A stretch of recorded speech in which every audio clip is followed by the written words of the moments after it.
Hello, and welcome to Traffic Paradise Radio. Immy's already looking like it's all gone to shit. What's wrong, Immy? Um, Is it your bad? audio just got worse. It's okay. This is what we're working with. For You'll be real? really Did it get worse? you'll be really surprised to hear that Uno's internet is horrible. Shock horror. Who could have guessed it? What a twist in this tale. Um, we're trying.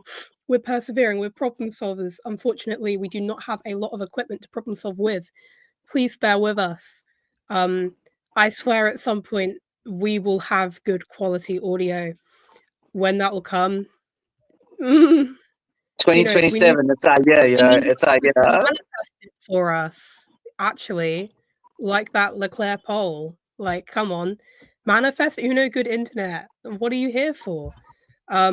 Anyway, we also had Loka in the chat already. I feel like this is the first time we've had somebody chat before we've gone live. So I saw this coming. The Leclerc poll was too good to be true. That's Which hilarious. very valid. Good morning, Zeph. Thank you for being here. Bear with the audio. I promise we will make the discussion so good you'll forget that there's cracks and pops. It's fine. Oh, God. Okay, today we are discussing the 2025 Hungarian Grand Prix. Hello, Loka, as well in the chat. While I feel like this is another Grand Prix where everything happened, but also nothing happened. There's so much to discuss, but there was like no on-track action. So, yay! So fun. Okay, Immy, I've got my Wi-Fi to work again, so I'm gonna go back to my computer. Okay. Okay. We might be getting better audio. Hold your breath in suspense. For now, I have been abandoned. Anyway, yeah, let me know any thoughts you had about the race in the chat. Did you think there could have been more racing? What can we do? Can we wait for the new regulations, please? Can the cars get smaller? Please. Every week. Oh, Uno has no camera. Every week, I'm just like, please can the new regulations come so we can race? Hello, Uno. Hi. Is it better, worse, terrible? Majorly delayed. Anyway. Manageable, maybe. Loka says the McLaren fight was cool. I agree. I thought that was very interesting. Zev says Red Bull strategy equals what strategy, which is definitely something that we are going to talk about. I know Uno feels quite strongly about that. It seems to be the case every week now. Red Bull have no strategy. Okay. Anyway, I'm gonna move on to the overall race results. Uno, is there anything you'd like to start off with? Yeah, I quite enjoyed the McLaren's duel. I know that not everyone is in agreement with what went down, but I think it was rather fascinating to watch. Two different strategies, all sort of converging on the final couple laps. That was really cool to watch, and it was exciting. And I think this is one of those races where like either of them could have won, you know? And I think had they gone for like the other strategy, you know, if they had switched strategies, I don't think that would have happened. I don't know. I just feel like for each of them, where they were was the right strategy for them. And it just came down to that like last lap. That's what I think. That's a beautiful segue in what I would like to talk about for a little bit. Well, I was very annoyed yesterday. I'm pretty chill now. But I think first of all, I'd like to talk about the undercut attempt that McLaren tried with Oscar when he was 3 seconds back. That was never going to work. Ferrari is so good, so consistent on pit stops this year. I can't really think of a time that they've had a bad stop. They're normally sub 3 seconds, quite low in the twos. They're very, very good. That's what they've been so good at. And so to even try, Oscar was good on those tires. He had tires. He could have extended. And to just cut that stint, try the undercut when it didn't work. I thought was maybe just a little bit like let's use our brains just a little. And to that made Oscar's race a 2-stop. It could have been a 1-stop. He was asking about a 1-stop. And it was, oh, we need to go longer on these tires, see more. When they brought him in for that undercut attempt, that was it. There's no way he could do a 1-stop when he'd stopped so early. Which is, it's fine. At that point, it was a 2-stop. That's fine. Loka does bring up McLaren did a 1.9. I think they did 2 1.9s, or it was like a 1.9 and a 2, which is very good from them. I would like to add, because both of them. That's sort of why. Hello? I was just saying that's kind of why I'm like, I really rate them this week. Can you hear me? Is it bad? Is it all gone? Yeah, shit no, again? it's good. You're good. You're good. Yeah, like I thought their pits were like really good this weekend, and I thought again, like it might be like debatable, but I thought their strategies were really good. I thought that they came in, and this was one of the first weekends where they didn't look like they were the strongest team. And yet they still finished with a 1-2. And I think that's super, super important because, yeah, you can argue that like Ferrari messed up, and we'll get there, trust me. But I do think that considering where they started the weekend, I think ending on a 1-2 with like 2 sub-2 second pit stops, and it's just, I don't think you could ask for a better week, like for a bit after the start to the weekend that they had. Okay. Yeah, I mean, I definitely think their pit stops were very good, especially since that's something they've had a consistent issue with for multiple races. So to get that under control this weekend was really amazing from them. I just think track position at a track like Hungary is so important. And I understand truly wanting to give Lando a chance, because if they put him on the same strategy as Oscar, he would have been just a solid 4th. That's fine. I understand wanting to maximize points, wanting to give Lando a chance to fight for the win. But, oh, we've lost Uno's camera. For me, when Oscar qualifies higher and has the track position, he had a better start. I don't think he should lose track position just due to differing strategies. There's nothing more Oscar could have done. He ran a perfect race, maybe minus that lock up at the end. That wasn't amazing, but that's sort of the stuff you do when you're frantically trying to grab the lead at the end of the race and you've got like one chance after this. You're gonna go for a move you maybe wouldn't normally go for. Like Oscar's somebody who takes time and sort of sizes up a move, see when he can do it. But when you've got like 5 opportunities, you don't have the time to find the best moment. You've just got to try and send it and pray. So that wasn't maybe the best, but circumstances, right? And for me, I will also say Lando did run a really good race, minus that start. But sort of not the lavender Yuki profile picture. Wow. Okay. The ethos at McLaren, I feel like since this time last year has been, well, maybe not last year because they were preferring Lando and that made sense because he was in the fight. But to give the driver who qualifies ahead, the driver who's ahead on track, it's more the driver who's ahead on track, the preferred strategy. And Zeph says McLaren did not think the 1-stop was faster. And I agree. I don't think they thought that.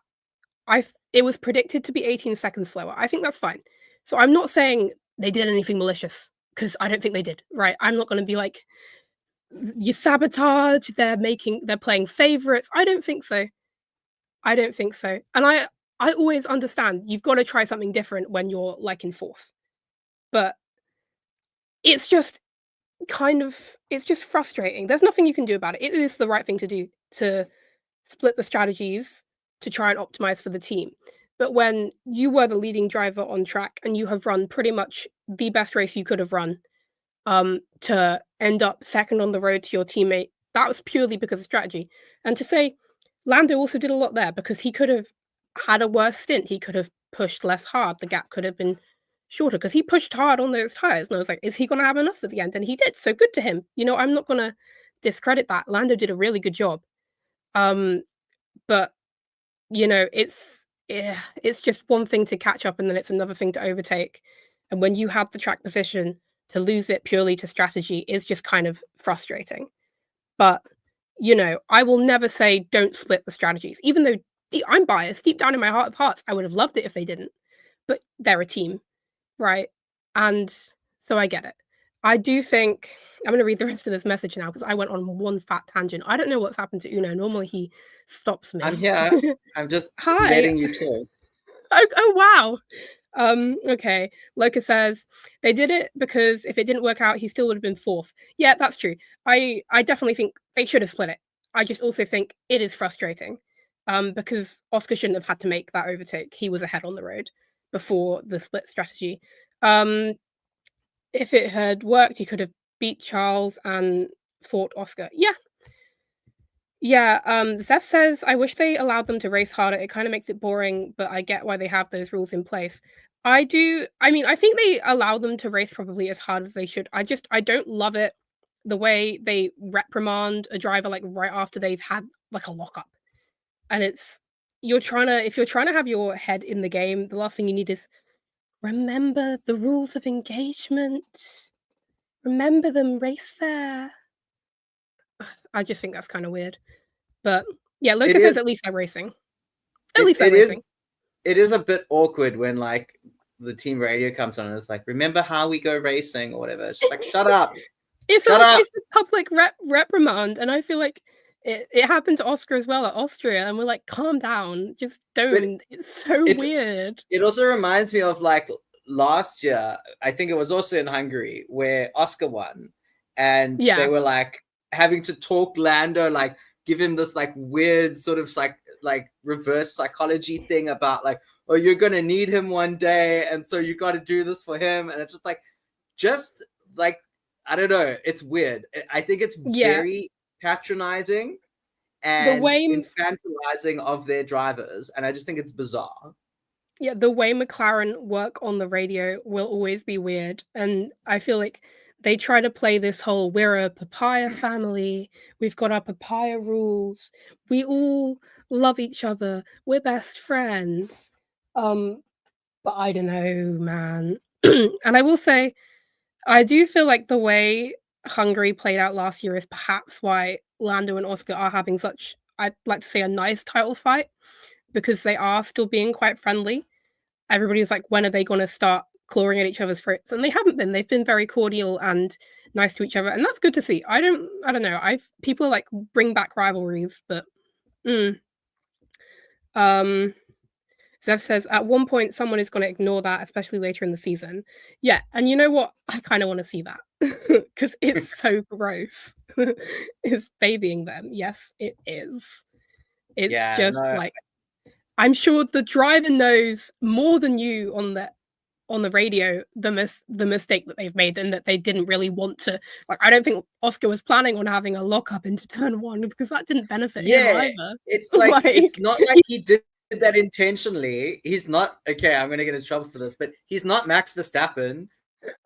Okay, he didn't do that intentionally. He didn't try and take his rival off the track. This is like. It's just not gonna happen. Anyway. Yeah. I think, I mean, obviously, Lando won, Oscar came second, great weekend for McLaren. I do feel like there was a lot more going on, but rather it was kind of horrible down the order. So I think let's move on from McLaren if we can. Oh. And there you are. Okay. I think, looking at P3, I think George Russell did a good job there. Yeah, I mean, George is back to doing what he does best: showing up, just getting the job done, and ending up on the podium. There's been a moment where the Mercedes wasn't very strong, but I feel like maybe the colder track temperatures have helped them, which. I mean, I don't know if I want to go back to that rhetoric because they have been good in the hot. Because last year it was only they could perform in the cold, but they have been good in the hot this year. I don't know what they're doing with their car. It's sort of up and down. But yeah, George is back. He just ran his race. He ran his race well, kept putting in good laps. His engineer was saying these laps are good, keep doing them, and he kept doing them. So good for him, honestly. I will say, to be honest, I feel like even though McLaren didn't look like the fastest car, maybe in Q3 and in the first stint, finishing with third place 20 seconds back from them, they were probably still the fastest car. Like, but yeah. Hey, when are they not? I also think that his teammate Kimmy did a very good job to get well, not some points, but a point, because he qualified quite poorly, It was P15, I think. Yeah, and I feel like he was the only person who didn't start in the top 10 who actually got a point. Everyone else who didn't start in the top 10, they just languished at the back and they couldn't get there. So well done to him. I think it's been a tough few races for him. Just things haven't worked out well for him, and I don't think he's necessarily at fault for that. It's just been one of those. He's just had like an odd run of luck. But yeah, I was happy to see him in P10. I think he'll be happy with that. I know he can do better than that, but if you look at the cars in front of him, these are not cars we're expecting to be beating. I mean, if you look at all the cars that are there, other than Max Verstappen, you've got the Aston Martins, the Sauber, the Racing Bull, and then you've got Max in P9, Kimi in P10, Lewis in P12, Yuki in P17. Like, the order has very much been changed this season, and how these drivers and these teams into the general order of F1 has shifted so significantly this season that maybe a P10 is all that Kimi can actually manage at the moment, and that's fine. And you know what? It's some result to try and get him out of this funk, because it sort of has been. He's qualified far back and he hasn't been able to make it through the pack at all, and I'm sure that's not reflected well on his mood and his confidence.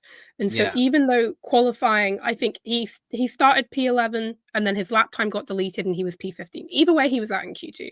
That probably still wasn't great for him. He probably wanted to go through to Q3. I mean, everybody does, right? Yeah, obviously. But to be able to recover from that this time and actually make it into the top 10, well, it's only 10th. It's still progress, because that's not what he's been able to do in the past, is a step forward. And maybe it can be the thing that sort of snaps him out of this funk. I would like to see him back in Q3 in Zandvoort, hopefully further up in the points. I like Zandvoort as well. I just wanted to mention that.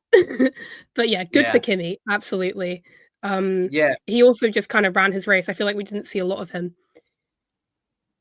Yeah, it's unfortunate. We haven't been seeing a lot of like the fights going on at the back, and I think Kimi would have been a very interesting one to follow given his trajectory in the race. But it is what it is. I definitely have a bone to pick with the camera direction, because I feel like a lot of times we were spending multiple laps following cars that were, they predict we're 3 laps away from a fight, let's follow them consistently. I'm like, is there not something else happening? Yeah, like there were drivers making passes and doing interesting things, but we never saw it. Like at one point, like Nico passed Yuki, and we got this random replay of like Nico going off, but no real context for it. And then next thing we know, Yuki's under investigation for pushing him off. And we're like, can we see this? Like, that's interesting to know. Like, can you show it to us? But like, no. Pierre, I mean, maybe I didn't see this, but Pierre got a 10-second time penalty for colliding with Carlos, and I swear that wasn't shown either. I never saw that. I didn't even know he got the penalty. That's crazy. Yeah, there we go. Exactly. It's like, I know, it's so exciting how close Charles and George are to fighting for P3. I know. Oh my God. Hold your breath. In 4 laps time, they're going to be close. 4 laps. Yeah. But maybe some people care about the midfield. Like, a lot of people care about the midfield. I feel like it's very common to sort of have a top team driver and a midfield driver. Yeah. And you know what the thing is? When like, even if like you're rooting for like the McLarens or whatever, if no one's making a pass in the next 5 laps, show me Franco Colapinto passing Esteban Ocon, or show me something. Just make it interesting. At least it's something to watch. I feel like last year it wasn't this bad with camera direction. We got midfield action. I don't know what they're doing because there honestly isn't a lot of racing going on. So why don't you show the racing that is happening? Like Zeth says, it emphasizes how poor the racing is at many tracks now, that where you qualify is often where you finish. And yeah, I agree. In that sense, it's kind of nice that we had a bit of an interesting fight for the lead, even if I am incredibly salty about it, and I will be for the entire summer break. Seth also says, I saw the collision on Twitter after the race. Well, I mean, isn't that grand? God forbid, Sky Sports, can you show the sport that we're watching, please? Please. I mean, it's not even Sky Sports. It's oh yeah, that's true. They're not in charge of. I think maybe they're in charge of it when it's at Silverstone, but not when it's in other places. Okay. I will not. Who should I be shouting at? Do you know? The race, the director in Hungary. It's a different person at every race. I feel like. Oh, that might be why it's so bad. Or it's like a F1 directed thing, like F1. No, I think it used to be that like every country had their own director, and then like F1 tried to make it more sort of like standard, so they brought in like their own team to direct all the races. But yeah, they definitely need to look at just how they go about showing what they show, because it is problematic. Whoever you are, you know who you are. Do better. Show the midfield. Do better. There you go. Okay. I'm talking to you. Okay. Me. Okay. Okay. So I think if we can just briefly skip over like all the other people in the top 10, even though we have slightly touched on them, because I feel like I especially am going to mention a lot of them later on. So I don't want to harp too much on them, but I do just want to take note of Williams and Haas and Alpine, who were nowhere this weekend. Nowhere. Mind, Ollie had some pace at some point, but then he picked up damage from somewhere that we didn't see yet again. I think some sort of on-track action that wasn't broadcast. And then he had to retire. Alpine. And I don't know what happened with Williams either. They're sort of in a little bit of a slump, it feels like. Yeah, it's just they're so inconsistent, their results. Like they're either like having the best weekend ever or the worst weekend ever. They can't just get like a happy P10, P9. It's very bizarre to me. But yeah, so I think now that we've touched on those, let's maybe move on to the next slide if we can, because we will discuss all the other people just now. Okay, so for me, most importantly, which is exactly what I wanted, heading into the summer break, that gap has closed. Yes. 9 so good points. For you. We have a title fight on our hands. This is what I've been praying for. This is what I want. Every time you see me predict Lando Norris winning, it's me willing like this fight to be interesting and close, because it's so much more fun when there's a title fight that goes to like the second or the last race of the second last. I'm pretty sure this will go to the end. I think so too, and that's exciting. For you, not for me. I mean, I'm not excited. Yeah, like, so you get two kinds of title fights where like it's close throughout the whole thing, and then you get the ones like sort of like last year, even though it wasn't really a title fight, but like Verstappen had such a dominant first half of the season, or like first third of the season, and then sort of petered off, and everyone else was playing catch up, and then he had one or two like lucky victories, and like he got it back on track again. But those can also be interesting, and when you've got that narrative of someone chasing the other person down. But I always prefer like a close fight right to the end, and it's like each week one or the other has like the advantage, and it sort of changes between tracks. I enjoy that, so I'm hoping that that's what we're gonna get in the coming races after summer break. Yeah, I mean, I'm pretty excited. I think They've both had pretty good pace the past 3 or 4 weekends, and they've both sort of had one race where they've made a mistake that might have cost them something. Obviously, Oscar at Silverstone, even though I could argue that penalty was harsh, and Lando in Spa. Even though Spa would have probably ended up like Hungary if he'd actually made it up to Oscar. So I don't know. But so I'm pretty sure they're pretty level pegged going in, which is interesting for the average viewer. I'm excited. Okay, I'm gonna say it. I'm excited. I'm slowly figuring out how to not crash out after every weekend, so it's going better for me. And hey, you know what else is really, really interesting, Uno? Look at What? look at Aston Martin on the drivers' standings. Look at where they are. Look at that jump that Fernando Alonso has made. How beautiful is that? That's 4. Oh, he's in P11 now. My goodness. Yeah, And I only know. 1 How point behind beautiful. Ocon. That's very good. I know. That's very So good. that is good. That is interesting. And Mm. Kimi Antonelli has made a single point. He's clawed a single point away from Lewis Hamilton. Wow. In a fight for P6. It's on. It's on. Okay. Yeah, and it doesn't look like Bortoletto, he only climbed 2 places, but 8 points. That's impressive.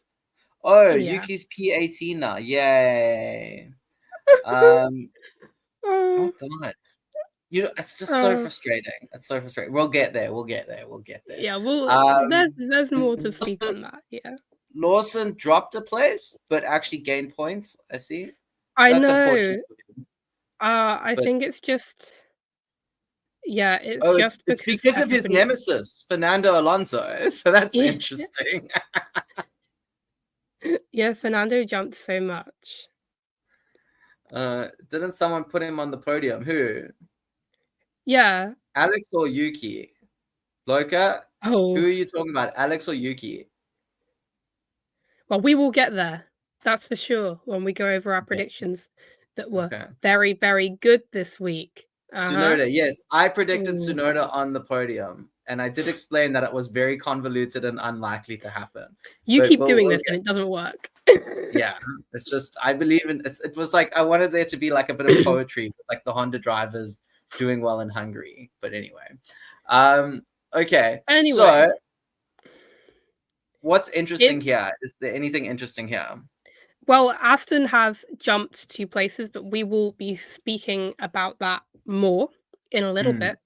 I would like to say that, I don't know, the lead McLaren has... What's the earliest that someone's won the Constructors? Because... Loka's wondering in the comments if anyone predicted pole. Loka, calm down. We'll get to prediction reaction in a while. We need to get through the normal stuff first. But your time is coming to shine. I hope you know I don't think I updated these gaps, so don't look at them. Thank you. Okay, that's fine. I'm realizing that that's now. okay. Okay, so so Aston Martin jumped ahead 2 places. I can't believe this. Racing Bulls is having such a good season, but they're still in P8. They are like doomed to forever be in P8. It's happened like it's the weirdest thing. But anyway. Loka says that they could win it in Singapore if they get all 1-2s, which has been sort of the narrative recently. What's that, 4 1-2s in a row right now? That's mad.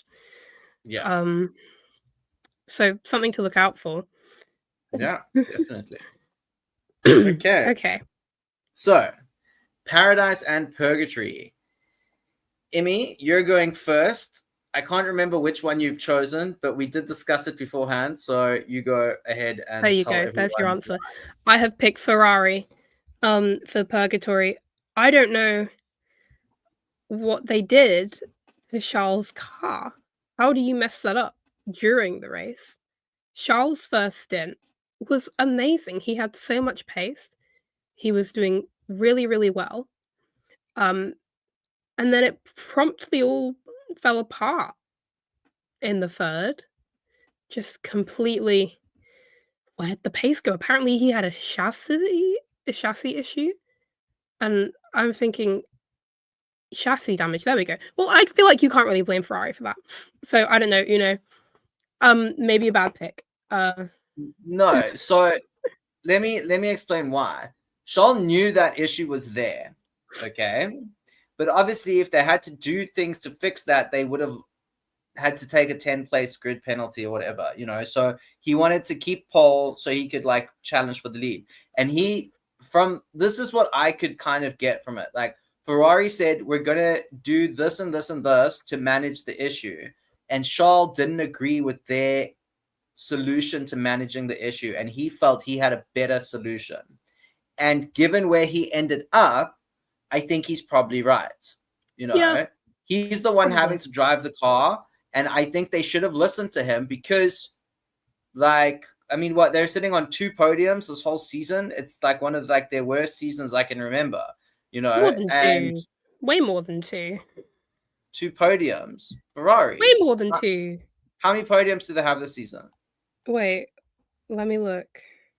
Charles has like 2. Mm-mm. Oh. Okay. This isn't working. I've liked too many things. You've got to give me one teensy tiny second. Okay, well, Don't I will mind me. continue talking about this Wait. because No, I'm here. 5. What? I know. When did that happen? He just sort of appears in like P3.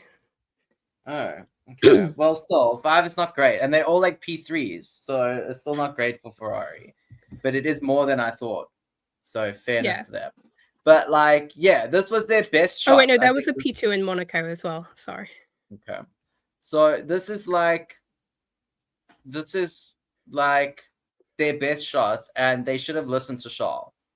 And that's sort of Bernie Collins was talking about something like it was very technical, and I'm not technically minded, so I don't know if it was. This was the thing about the ride height. Bernie Collins was also talking about it.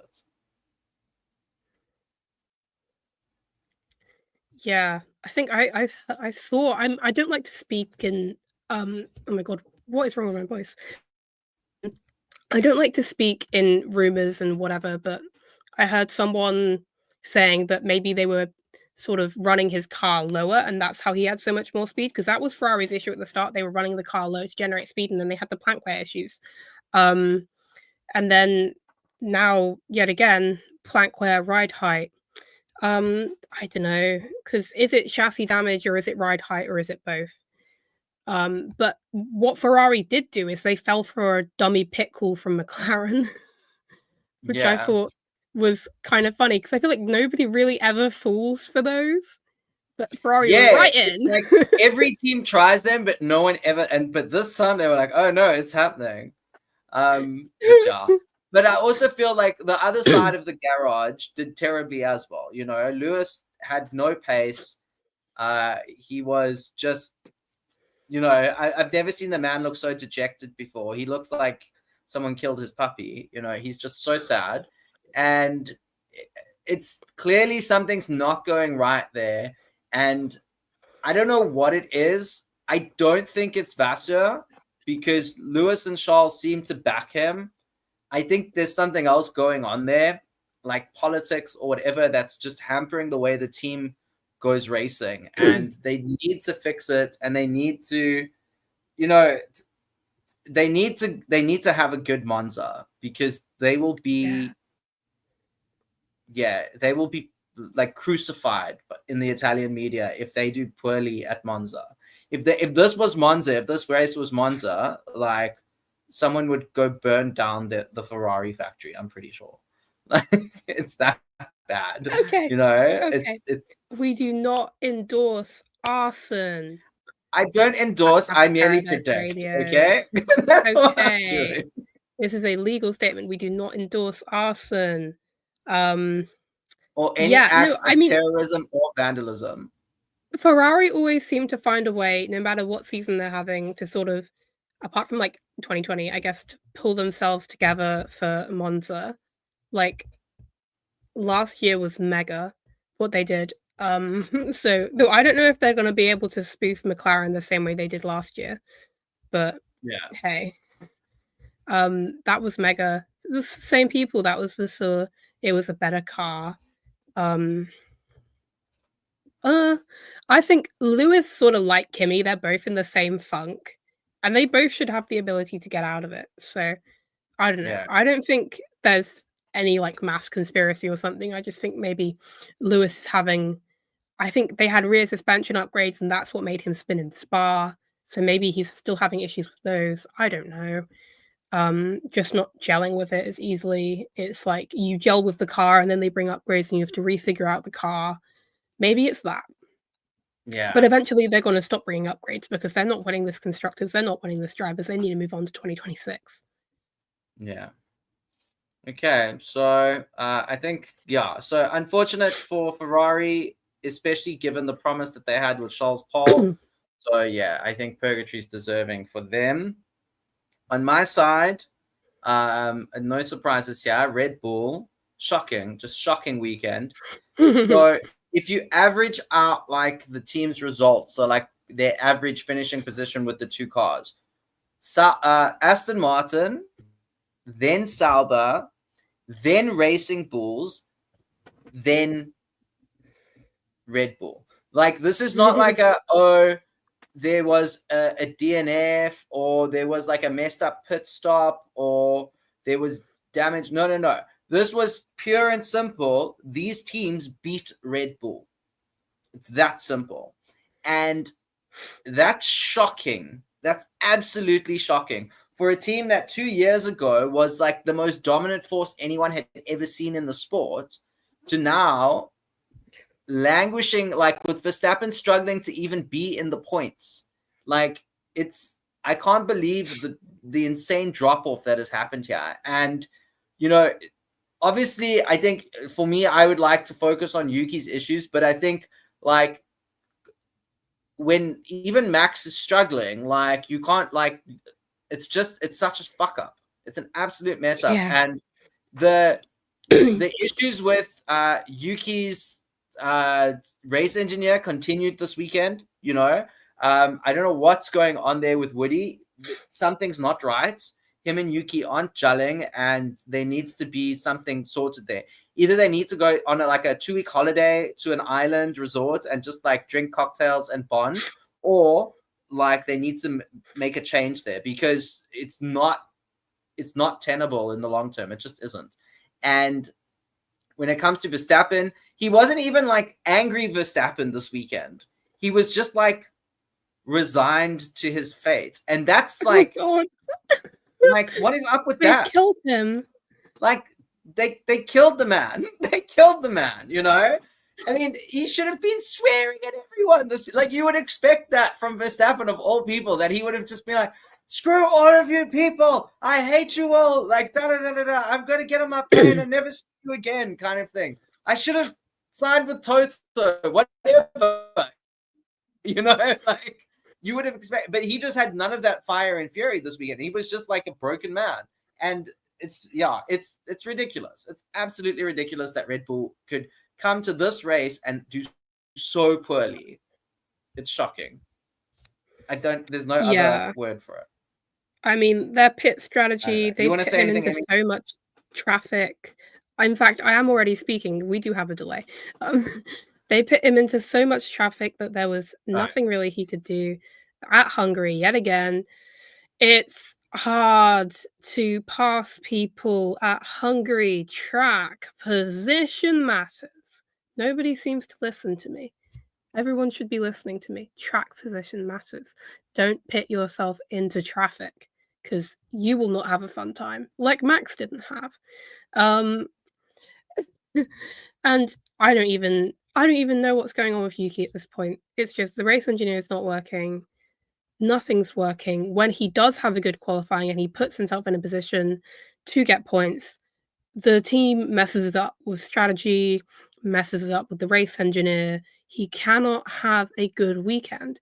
Obviously, he is struggling, but also the times that he hasn't struggled are not reflected in his points total. He should not be P18. No, definitely not. I also think, this was his closest qualifying to Max ever. He was Yeah. within like under 2/10, Yeah. and that was good for P18. Like, it's crazy. It's absolutely ridiculous. Everyone's been saying, they need to get a driver who can be within 2/10 of Max. Well, they got him, and he still can't do anything with the car. Like, yeah, the car is just so fallen so far behind at this point that being within 2/10 of Max is somehow not enough. And God, just let him start from a low position as well, because every time he qualifies in a low position, he's starting from the pit lane, which is not going to help him to move any places. If he's starting from the pit lane, he can't pick anybody off at the start. He's starting from the pit lane. So the one thing I will say towards that I think they did make the right call there is they replaced like almost every part on his car. Okay. Which means that the race is coming up after summer break. He's not going to get like grid drop penalties for all of that sort of thing. So he can just, he doesn't have to worry about that. And I think they took advantage of the fact that he qualified poorly, and they were just like, well, what difference does it make? Just put him in, and it's the best time to do it, basically. Because if he does have a really good qualifier and then they've got to change his engine or something, he's going to be starting in like P16 anyway. So rather do it now and get it over and done with. I can agree with that thinking at the very least. Okay, I agree. Okay, that's valid.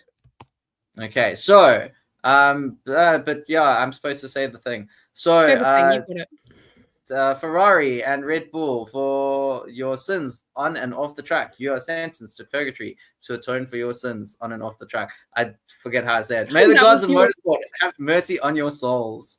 That was your best delivery yet. Good job, Uno. Say the thing, Uno. Thank you, Neve. Okay, but after sending those devilish candidates down to purgatory, we shall now uplift some candidates to paradise. So, Emmy, who are you sending to paradise this weekend? I am sending Gabriel Bortoleto to paradise. He had his career best qualifying and his career best finish. And so for him, that is a lot. He is doing a lot in this Sauber. Well, obviously the midfield is very close. There is no backmarker. The Sauber is not what it was last year. He, as a rookie, is performing really, really well. He's performing well against Nico. I think he's up in their quali head-to-head. I think it's 8-6, which is good for him because Nico is a really good driver. And so to be outperforming him or even just matching him, because obviously this might change by the end of the year, but to be matching him, to be out-qualifying him, to be finishing ahead of him in the race, yet again, he did this in Spa as well, out-qualified, finished ahead, I'm pretty sure. So it's good for him. It reflects really well. And I think he's really solidifying his place in Formula One right now, getting much needed points for Sauber, trying to help them in the Constructors' Championship. So good for him. I'll be honest, at the beginning of the season, I thought he was going to be one of the worst rookies. I really did. I didn't think he was going to be. I just thought he was going to look terrible. And I thought it was going to be like a big, oh, did we make the right decision kind of thing from Audi. But yeah, he's totally proved himself. Brilliant drive. And been very consistent for the last few races, I feel. And has been, outshining Hulkenberg, who is sort of seen as this sort of god of the midfield, if you will, And yeah, I'm just really impressed with Gabby. I'm honestly impressed with Sauber. I know Nico didn't have the best weekend, but in general, where Sauber's come from to where they are now is just it's remarkable, and they should definitely be applauded for that because I don't think anyone predicted that. Literally no one predicted it from TPR. See, this is what happens when you poach one of Red Bull's best and he becomes your team principal. Red Bull has no good people anymore. Look at teams like Sauber, midfield team, purely last season. They are now fighting rather consistently for points. Who's their team principal? Jonathan Wheatley. Yeah. Where was he last year? Red Bull. Yeah. Aston So Martin, Newey. Look at Aston Martin this weekend. Well, yeah. Speaking of which, my candidate for Paradise, Aston Martin. I feel like Aston Martin just had like for them the perfect race this weekend. Sure, they would like podiums and everything, obviously, but they were the best midfield team this weekend. Again, a similar story in that they've gone from having like the worst time to having the best time, you know. And yeah, Lance Stroll, very good job in quali, good job in the race.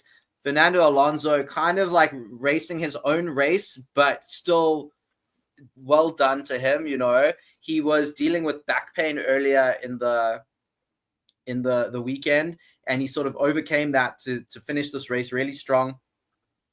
I think that this team has a really good shot next year of being a contender, if not for the championship, at least for race wins. With the trajectory they're on now, and with Newey obviously I don't think Newey's done much this season yet, but I think even his little bit of input has made a big difference, and it's obviously only going to be, like I says, Fernando was only dealing with back pain because he was carrying Aston Martin on his back the whole time. Yes, that is very true. Very true. But yeah, I'm glad to see it. And I'm glad to see Lance Stroll shut his haters up, because I still don't understand the hate, and I just don't get it. And I just love it when he shuts them all up. I think it's fabulous. So yeah, well done to Aston Martin. Absolutely. And we were really sort of dogging on them last week because, they brought all these upgrades and then they were last, but they didn't actually use the upgrades they brought. They used them this weekend. Yes. I think that's a key point. So those upgrades, actually, I think they were kind of like specific to types of circuit, which is why they didn't use them last time. They probably took the opportunity to test them in like one of the practice sessions and get the that's definitely what happened. Yeah. And then and what a brilliant strategy. It's almost like they're thinking ahead. And you know, that seems rather weird in this day and age of Formula One. So well done to them. I want to see a Lance Stroll race win next year. So come on, Adrian Newey. Let's do it. That would be fantastic. That would be lovely to watch. Absolutely wonderful. Let's get some new winners, please. Yes. Definitely. So, with all that said, Gabriel, is it Gabriel or Gabriel? I make it up as I go along, to be honest with you. It's probably like Gabriel, because he's like Brazilian, right? I'm not going to put on an accent. It's not an accent. It's just an emphasis on the different vowels in the name. But Gabriel, Bortoleto, whatever your name is, Gabby, and Aston Martin for pleasing the gods of motorsports, of motor racing. I don't know. Just you're granted entrance into paradise. Just get on, go. You did well done. Bye. Okay. Now, that was the thing that everyone's been waiting for, most importantly, Loka, our predictions recap. So, Immy, let's have a look. What did we all predict for podium? Pole position. Look at that. We've been doing this for ages. A lot of grey. Just you wait, Loka. Just you wait. Okay. So, personally, I didn't watch qualifying. I was at like a music event, but the McLarens flopped in the second run of Q3. The wind changed direction, and by the gods, that is the kryptonite for McLaren, the car. Do not change the wind direction.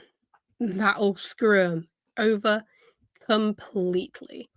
But it does say a lot that I don't know if Lando improved, but Oscar didn't on his second run. And he was still P2 and Lando was P3. So it says a lot that on one run they can be that high up. But it wasn't enough because Charles Leclerc can pull a pole out of nowhere. Ooh, that kind of rhymed. pull the pole out of nowhere. There we go. Okay, yeah.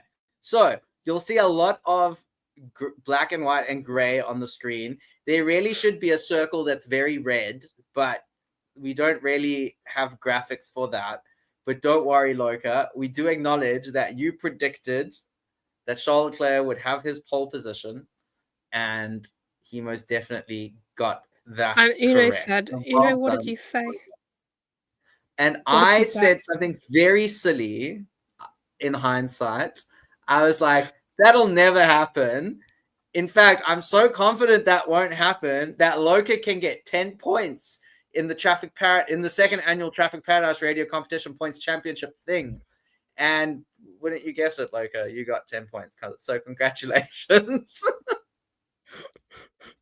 But moving on. Yeah, so Uno can't bet anything anymore. Oh, there's some more. Okay, in fairness to me, I predicted like Yuki Tsunoda.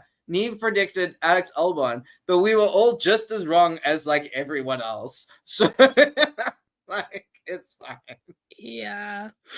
Because we have spent a couple races now being like, damn, Mercedes is kind of sucking. So by the time we catch up to the fact that Mercedes isn't doing very well and we start not putting George or Kimi in our podium predictions, they instantly start doing better again. And now they're on the podium. And by the time we'll catch up to the fact they're doing better again, they're going to start doing badly again. It's like a little cycle. It's a really fun circle of life that we have here. Yes, it is. But moving on to P2, because I know I got this one right. Dun, dun, dun. Along with Neve and Lee, we predicted Oscar in P2. So yay. Immy, what's going on there with you? How'd your prediction go? I was just doing something to have a fun time, to switch it up. I thought my predictions were getting a bit stale. Let's throw someone in there I don't do very often. I think I cursed him. I'm sorry, Lewis. Shouldn't have predicted you P2. What did he finish? Like P12? Yeah. Yeah. Take the one away. It's not as bad. It's not as bad as the Alex and Yuki predictions, in full fairness. So yeah. Tay and Willow were close. If that final lap had gone slightly differently, they would be getting the points. So in fairness to them. Kira also off the mark with Max. Yeah. But 3 of us got P2 right, so that's something. And then also 3 of us got P1 right. Yay. Good for you. It was very papaya again. Currently, it really is. I just kind of want somebody else to win a race, low-key. Like, it's McLaren 1-2, McLaren 1-2, McLaren 1-2, McLaren 1-2. I really want Oscar and Lando to take each other out on like the first opening lap, first corner. Like I want to see that happen because that's going to cause so much drama. It's like so good to watch, and it will just kind of like neutralize the championship for a weekend, and everyone else will get to have a go, and it will be so much fun. Literally, like Spain 2016, Max gets his first win. Can we do that for Yuki? Yes. Lando, Oscar, I've got a proposition for you. Yes. Okay, let's do it. What track does Yuki like? And we can't do Abu Dhabi because that's right at the end. That would be perfect. Although, but, like, that would ruin your whole exciting championship fight. Yeah. I mean, you know what? Like, I would totally throw my hopes for like a championship right down to the end if Yuki can win in Abu Dhabi. Like, I don't give a fuck about the championship. Okay, there we go. I would like Yuki at like Kota or Brazil. I would really like that. Zeph says Yuki would qualify P3. And they find a way to put him on the first lap. Very true. So very bad. true. But I would, yeah, Kota or Brazil. I would like for Yuki. That would be nice. Yeah. Oh, Brazil would be nice. Retribution for last year. Or even Monza, because he does live in Italy, so that would be nice for him. If he could get on the podium at Monza. He said last year, when will Monza love me back? Yes, that would be some great poetry for Monza to finally show Yuki some love. Papaya family, we have a proposition. Yes. Okay. So Do it in Monza.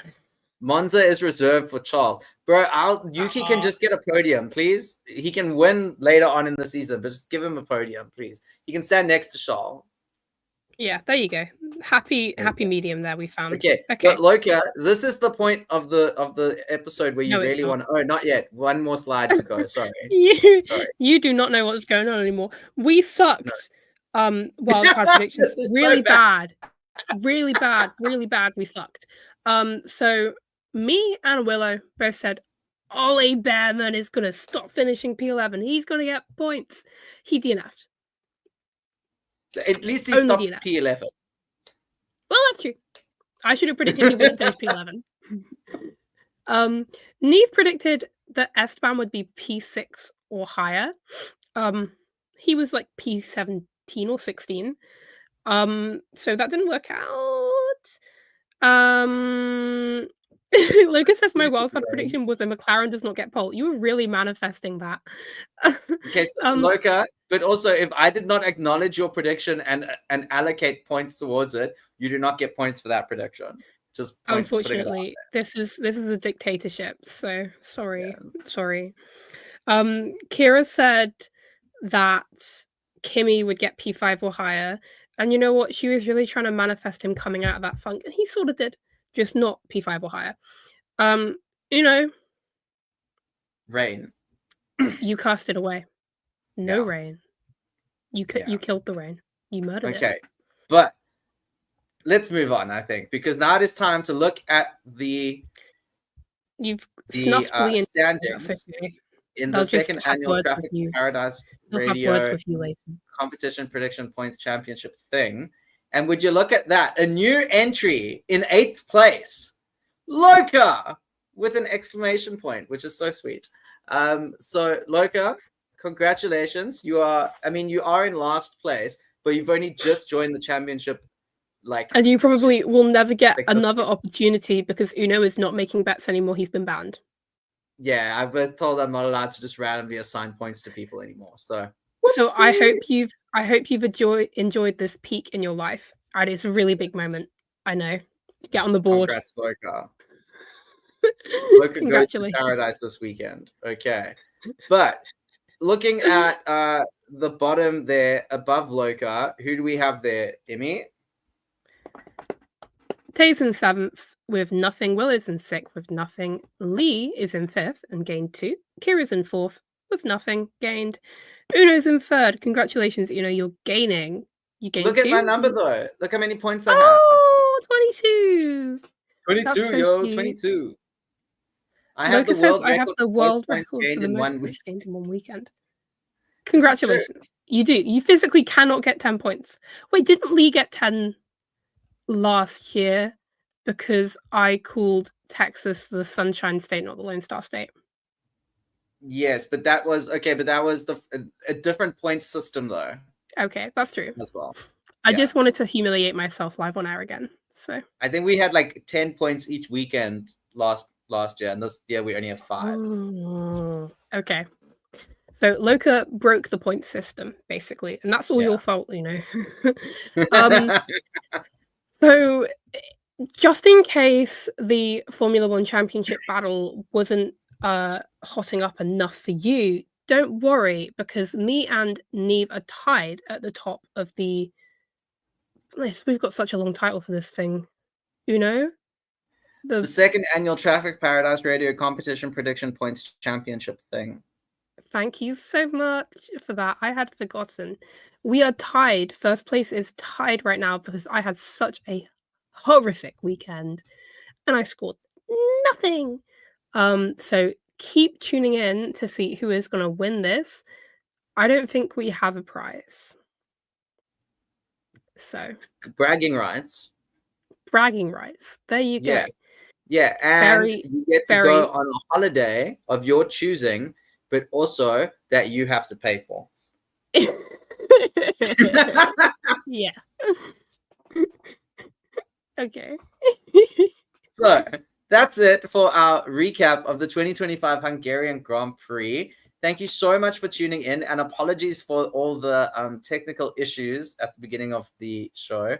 I think it did kind of end up working out with me just turning my camera off. I think it stabilized things. We figured it out. We persevered. We made a always plan. do. Yeah, and we got it to the end, which is more than we can say for Ollie Behrman. So, Logan says, I bet you can guess who I'm predicting for pole in Zandvoort. You can go and predict whoever you want. You are not getting any points for it, Loka. But I encourage you to keep letting us know in the comments down below who you think is going to win, who you think is going to get pole, and who do you think is going to win the championship? Because that's really what it all comes down to after summer Somehow break. Loka's going to Who's say going to Charles. win that drivers' championship? In mathematical contention still. Yes. I mean, hey, I predicted Charles at the beginning of the season, so I would love if that happened, but very unlikely. Oh, let me say it again. That's so unlikely. That'll never happen. Maybe it will. Who knows? That's like my jinx. Okay. So, Immy, thank you so much, and thank you for your graphics. They always look great. Charles Leclerc will win the championship. You heard it here first, folks. There we go. There we go. So, thank you everyone for watching. Please leave a like. And if you haven't already, please subscribe. And you can follow us on Twitter, and you can also chat to us on Discord. All the details are in the description down below. But other than that, it's time for a summer break, yo. Just go relax. And also, before you start your intro, if anybody enjoyed listening to us on Spotify and thought, what the hell? There's been no Spotify episodes since December. We've been working with new software, but guess what's happening? Every day now, an episode from our backlog is being released on Spotify in video. It is 360p. It's not good quality. If you want good quality video, come to YouTube. But if you want audio, if you want podcast, it is back. Slowly, Yay. it is coming back. Don't you worry, guys. If you care about us on Spotify, thank you.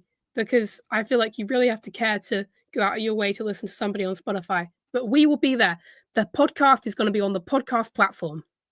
Yes, there we go. Okay, so thank you, Immy, for all your hard work with that as well, because I know it is a bit of a uphill battle to get that backlog sorted. Yes, we've done so many videos. I know, it's crazy. Okay, but anyway, I think that's it for us for a while now. We're going to take a break. Neve might be back in a couple weeks' time to talk about F1 Academy, and Immy and I, depending on when the Formula One movie releases on streaming, we are going to do a review and our sort of take on what we thought worked and didn't work. And I think it's a lot more didn't work than worked with the F1 movie. So look out for that, but we'll only be able to do that once we get a streaming copy of it, so we can take screenshots and show what we're talking about. Otherwise, it's kind of difficult. That we don't get copyrighted. Yeah, well, that's why we're just going to do screenshots, and I'll reverse image them. I'll reverse them and you're smart. Or flip them and maybe change the coloring slightly so that we are not being penalized by, is it Apple TV? Apple TV. I don't know who did it. Whoever did it, they spent way too much money on it. But anyway, that's all from us. That's all from us. So thank you so much for tuning in, and we'll see you. What's the next race? Spain? No? Spain? I don't know. It's somewhere in Europe. We've been in Spain. There used to be two in Spain, I feel. Zandvoort, that's it. Okay, Zandvoort. The other colonizer. Okay, so we'll see you in Zandvoort. And have a great rest of your day or night. Bye-bye. Bye. Oh my god.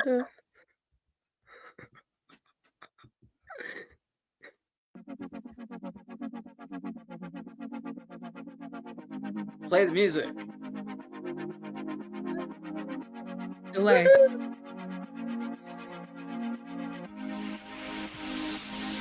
Bye-bye, Loka.